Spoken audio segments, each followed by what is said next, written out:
Hello everyone, welcome back into my City Skylines YouTube series where we cover some tutorials and we talk about some other things. In this video in particular, we're going to be going over all the City Skylines DLCs. I'm going to be giving you my input, what I feel like are the pros and cons, and also giving you a ranking of what I think are the best to the worst DLCs. Now keep in mind, this also does not include the radio stations, the free DLCs, or the content creator packs. A lot of those only contain one or two things, and the music I'm not that worried about. This is only to cover the paid DLCs, and as of the recording of this video, there are 9 of them. So let's go over each one, and I'll tell you the pros and cons, and I'll give you my list of good to bad. First up, we've got After Dark. Now, After Dark was one of the first expansions that came out, and it gave you specializations on your districts, especially with commercial. It gave you leisure, it gave you tourism, and it also gave you a lot more things to do with the city. It gave you criminals and prisons. It gave you the international airport, which is still buggy in a few maps. And it gave you bike lanes and other ways to deal with traffic. This expansion is really, really good. I think it added a lot that should have been included in the base game to begin with, but I feel like Paradox wanted to get the game out and then start adding DLC to it later. So I feel like this should have been in the game to begin with. But the DLC itself is $15. I do not think it's worth the $15, but do keep in mind that it does go on sale often and pick it up for a discounted price. It is a very good DLC for the game. It adds a lot of much needed things and a lot of fun stuff as well. The next DLC for City Skylines is the Snowfall deal. Now this one added winter maps with snow covered buildings, snow covered assets, and it also added the need for heating of buildings if you use the maps that came from the DLC. Whenever the temperature dipped below a certain amount, they wanted heating, and you could appease that by either using boiler stations or geothermal heat as you got a larger city. It also gave you access to snow dumps, which kind of acted like landfills for the vehicles to clear off roads and pile them into piles. Those would eventually melt when the temperatures got warmer. That way they could be reused. But one thing it did give people that they enjoy, but I always kind of go against because it hurts traffic, are trams. If you want new looking maps and you want different settings in your city to kind of be winter-like for seasonal events, by all means go for it. I would also suggest picking this up on sale as well. Next up, we've got the Natural Disaster DLC. Now this came to a lot of groans and growls to the City Skylines community because that was the one thing that SimCity had that City Skylines did not, and players liked it because they were able to build without any fear. What this DLC does is it increases the likelihood that your city is to be hit by a tornado, a meteor, a sinkhole, a tsunami, an earthquake, all kinds of things. But it also added a lot of suspense to the city because you were almost playing against a clock. You needed to make sure that your city was built a certain way before something bad happened. It also gave way to some really fun scenarios that you had to kind of use your wit about and build your city around in order to complete it, and it made for an interesting gameplay overall. Along with the disasters, it also added a disaster response system. It also added preventative measures such as radio stations, detectors, long-range satellites, weather balloons, etc. This is a really good DLC. It doesn't really add anything to the game that you don't already know, but it does add a challenge, and I do strongly recommend it. This DLC is $15, and I would also recommend picking this up on sale. You're going to hear this a lot. Most of these DLCs, I recommend 100% picking up on sale because I do not believe that they are worth their retail sticker price. Mass Transit is probably one of the better DLCs for City Skylines, and it added a lot of things that really piqued a lot of players' interests. Now, this actually added your ferries, your blimps, your cable cars, your monorails. It added larger formatted roads. It gave you bus paths. It gave you all kinds of ways to make your city tick a little better and run a little smoother. And it was really, really nice. It was a really good facelift for the game, made a lot of people happy, and it added a lot of cool scenarios that I believe should be part of your regular go-round to keep you fresh and into the game and keep your wits about you in order to complete scenarios that you would otherwise run into on a normal basis, such as your traffic being bad, or being able to be profitable with your mass transit, or being able to make use of your mass transit and knowing how and when to use it. This retailed for $13, which is probably one of the better priced DLCs. This is one of the few that I would recommend paying at full price, but if you want to, please wait for it to go on sale to pick it up. Green Seas DLC is something that they added that kind of was a side grade to what you already had in the game. What Green Cities does is it allows you to make your city green. And the unfortunate part about it is some people want to build a green city right out the bat, and it's almost impossible to do because you don't get access to the green things until after your city grows to a certain size. One thing they should have done is probably made some of the lower end eco options available in the beginning of the city at a slightly higher price. That way it would make people feel like they're being green the entire time, but it does treat the game as if you were building a city IRL. And if you imagine 150, 200 years ago, there was really no way to make a city green. The specializations allow for self-sufficient housing, people who use solar panels, who recycle their water, and who otherwise grow plants and stuff around their home to cool it naturally. It also includes specializations for commercial in order to have organic produce and electric car charging stations and other eco-friendly buildings that complement the industry as well. Green Cities also made it possible for you to include an office specialization called the IT cluster, which besides using mods is the only way in the game to get the tallest buildings that exist. And it makes for a very beautiful and a very epic city skyline if you're ever wanting to go that route. This DLC was released for $13. I do not recommend it at the full price, even though it is very good. It is a side grade. It doesn't add any extra content that you didn't have before. And this is another one that you can pick up often on sale. The Park Life DLC came out right around the time that Planet Coaster was big and that other park builders were kind of waning down. It allows you to add amusement parks,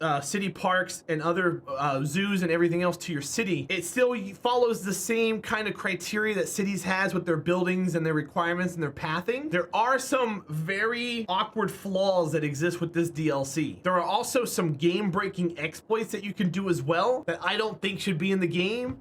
But because of the way that it's built and the engine that it's on, there's really no way around it. I cannot recommend this DLC. If you really are hard set on building parks and having that in your city, pick it up, find it on sale, find somebody who can give it to you for free. But otherwise, this DLC is not following what I feel like should be in the spirit of City Skylines and was kind of a step back in the grand scheme of things. The Industries DLC was Paradox's answer to people wanting to have a ploppable, expandable zone. And the easiest way they can do it with is with the Industry, because there's so much moving parts and so many different ways you can build it. What this does is this allows you to control a product flow from raw material to finished good from beginning to end in your industrial area all the way to your commercial or through export via airport or via interstate. There is an issue with this DLC as the resources that you can get as far as oil and ore are very finite and run out very quickly. It may be kind of like a doomsday reminder that us here on Earth are limited by the supplies that we have, but they run out much faster than that. And if you ever do plan on playing with the Industries DLC, I strongly recommend that you go into the base mods of the game and you turn on unlimited resources in order to get 100% out of this DLC. This DLC retails for around $15. This is probably one of my favorite DLCs, but we'll cover that in our top list here in just a minute. I believe that what it did was not invasive as parks were, and I do believe that it functions a lot cleaner, and there's nothing really negative about it. In fact, we built an entire city based off of it and it worked out really well. This is not a DLC that I would recommend for a new player. I would recommend it for somebody who's got about 100, 200 hours into the game and who wants a challenge and who wants to take the Industry and expand it in their own control on their own time. The Campus DLC came out and it kind of threw people for a loop because no one was expecting this to happen, but Paradox gave you the ability to kind of plot a college university. It's kind of confusing because in the base game, you can put down a university that's a probably 230 block building for $70,000, and it does the same thing that you can do almost a half of a tile's worth of work with the Campus DLC. When the DLC first came out, there were some bugs. There's still an achievement I cannot obtain because of it, and I do hope that they fix it soon. But if you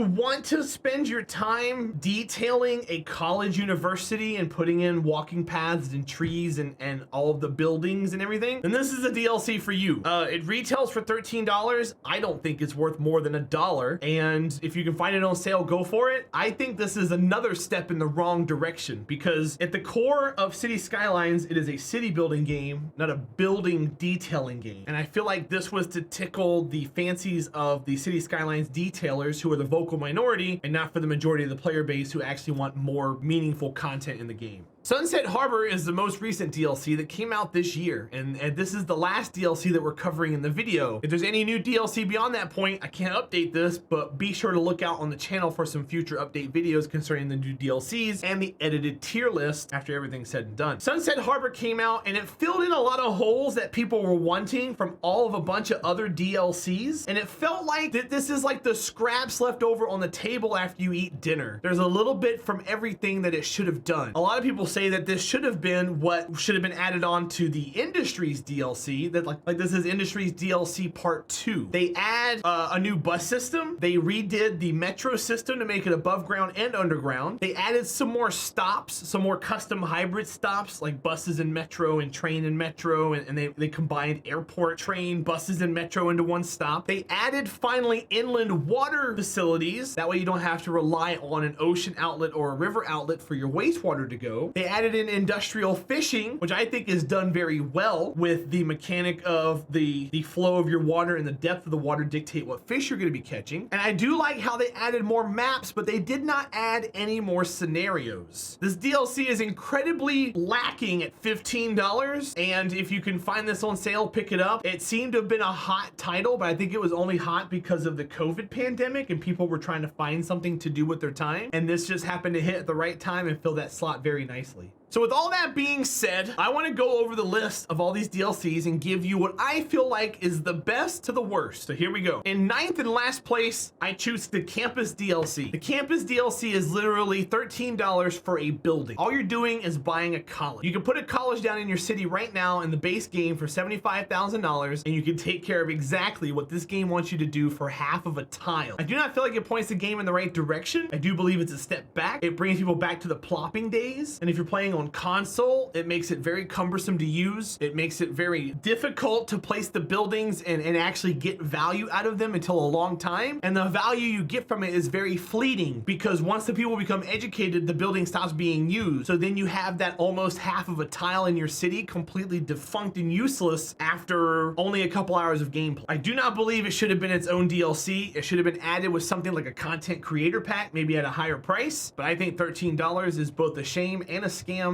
and I would not recommend this DLC at all. Number 8 is Park Life. Now the reason why I put Park Life at number 8 is because if you also have the Natural Disasters DLC, you're gonna notice that things in your park are gonna catch on fire. And the only way to put those things out is to have the helicopter fire department. If you do not have that, you are going to lose buildings, you're gonna have to rebuild the buildings, or you're gonna lose your entire park because the service vehicles cannot access the path. Now what I feel like they should have done was they should have made it to where the paths were almost like the zonable paths in the mod, the network connections, where citizens in the game cannot use those paths, but service vehicles can. Your fire, your police, your ambulance. Having basic functionality not existing in the parks like that leaves a lot to be desired and really makes it to where the park is solely one-dimensional, encourages you to not use other DLCs with it, which I think goes against what they're trying to achieve. I believe all the DLCs should be able to work together and be cohesive, and for them to fight each other like that is very, very bad for someone who wants to collect everything for the game. Beyond that, another exploit you can do in Park Life, you can have two sections of your city separated by just a small gap. You can build a park with nothing but an entrance gate on two sides, charge maximum price for it, and people will have to walk through your park to get to the other end of town. You can make an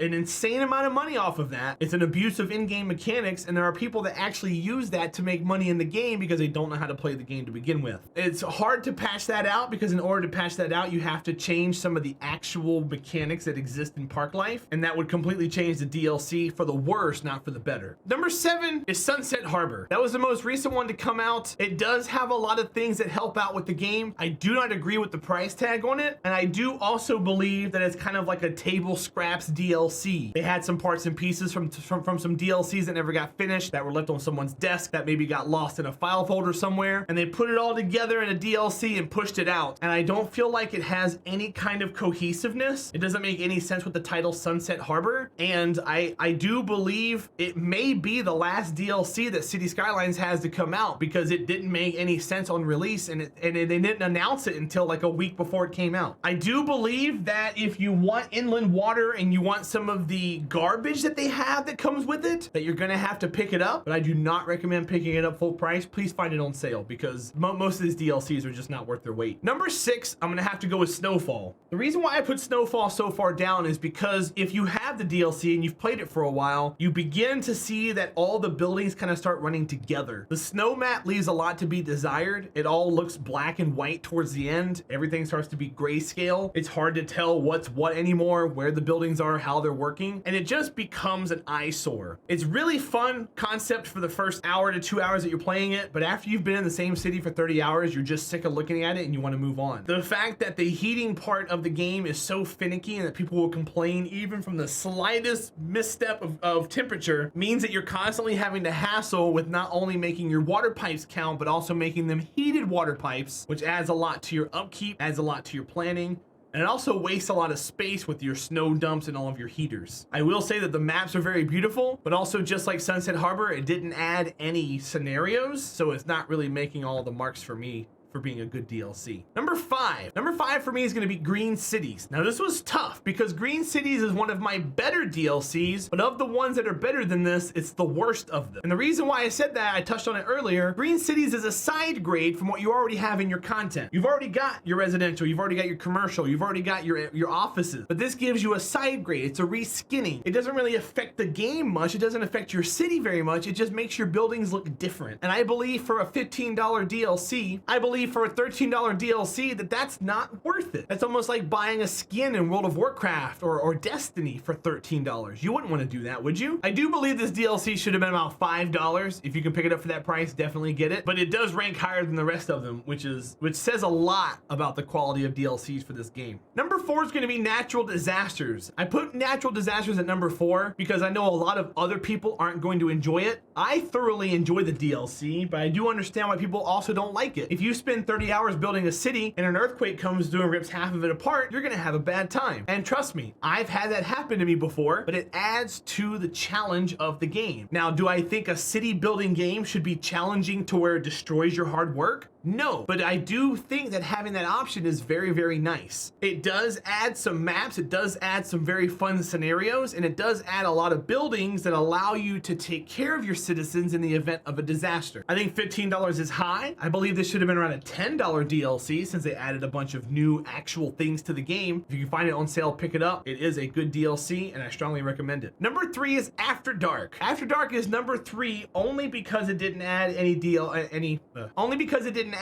scenarios to the game. It did add a whole slew of things for you to do while the city is sitting at night. It did add extra prisons and it did add a bunch of extra things you can do with bicycles and public transportation that they probably should have included in a mass transit DLC, but the fact that they had it in that sweetens the deal a little more. I don't believe this is worth the $15 price tag. This should have been around an $8 DLC, maybe $7.50, $8. The lack of not having scenarios is very sad. Scenarios, I think, should be more plentiful in a game like this because people need reps. They need to be able to practice how to handle situations. That way when it happens in their city, they're not left Googling it for 2 hours. They can just run the scenario, they can find out what's going on, they can fix the issue, they can apply it to their city build, and they can be a better city builder in the end and help their friends, thus all of us growing together. For what it provides though, it is a good DLC. Pick it up if you can, and let's go on to number 2. Number 2 is more like a tie for first place. And the reason why I say that is because they both have their strengths and weaknesses, and I'm gonna tell you why when I talk about them. Number 2 is Mass Transit. The Mass Transit DLC is, I think, the best all-around DLC, and it's very excellent for new players who are just now starting to play the game and want a challenge right out the bat that also helps them become better city builders. The scenarios are great. What it adds are great. The assets are amazing. The public transportation options are plentiful. This DLC has it all. And to boot, they priced it retail at $13, which is cheaper than Sunset Harbor, Park Life, and After Dark. I think this DLC has the most content in it as far as what it has besides Natural Disasters. And if you're looking for a DLC to get started off with and you only have money for one, this should be the one that you pick up. This is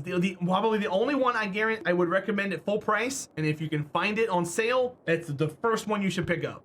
Number 1 for me, and only because I enjoy it the most, is the Industries DLC. Now the reason why this one wasn't number 2 and the reason why it's my number 1 is because I believe it's the best foot forward for Paradox when it comes to trying to add something to cities that people want to see. I believe that there should be a DLC like this for the commercial industry. I believe there should be a DLC like this for the commercial district. I believe there should be a DLC like this for the residential district. We should be able to have an HOA and set up a neighborhood. We should have like a 55+ community and set that up. That way the people who are geriatric have somewhere to stay. and we can put the elder care facility from the free update from Sunset Harbor in there. I believe that we should have like a younger neighborhood with townhouses and condos. That way they can have a way to go up and down and live close to each other and have their kids play together and go to school together. You don't need schools next to where there's 55 plus communities. You don't need retirement centers next to where there's supposed to be elementary schools. I believe if you had the opportunity to split those apart like you do with the Industries DLC, that it would give city builders a lot more power and a lot more fun in the game. Same with commercial. You can have a gas district, you can have your tourist district, but you can have them per square, per area, and have them broken out. And then you can have them coexist and feed into the Industries DLC. You want to manufacture cars? Put it in the car dealership over in the commercial area. Put that car dealership in the 55 plus area. That way the old people going through a midlife crisis can buy the fancy new Lamborghini that you're manufacturing. You can set profit margins on that. You can make money on it. Your city can grow. That's the direction I think we should go. The reason why I don't say new players should get it is because Industries is very complex. At the end of the day, you're taking the industrial zone and you're taking full control over it. You're placing the building. You're dictating what goes where. You're giving them the inlet and the outlet. You're giving them storage. It's up to you to make sure that that survives. And for a new player, that's very daunting. It's very intimidating, and it shouldn't be in their hand. But I believe that all around, that's the best direction that Paradox can head into as far as DLCs are concerned, because it's not micromanaging a building like Campus, but it's micromanaging a zone in cities, which fits the simulation perfectly, because you can build your own city. You can have a revolutionary Titan. You can have an oil-based paradise. You can have an ore village. You know, you can make it. You can form it. You can customize it, and that gives you full control. Industries is $15. I strongly don't think it's. I don't think it's a $15 DLC. I think you should pick it up. I think at most it should have been a $10 DLC, but it's great. Find it on sale, pick it up, and enjoy it. That's my top list for all the DLCs. Be sure to come back by and check when a new DLC comes out. I'll be sure to give you my opinion on it and slide it into the list, and we'll keep this thing updated as long as we can. That is it for me tonight. I hope you guys enjoyed the video. Make sure you like and subscribe if you enjoyed the content, and tune in next Wednesday when we have another City Skylines video coming out as well. So you guys have a great rest of your night, and I'll see you soon. Goodbye.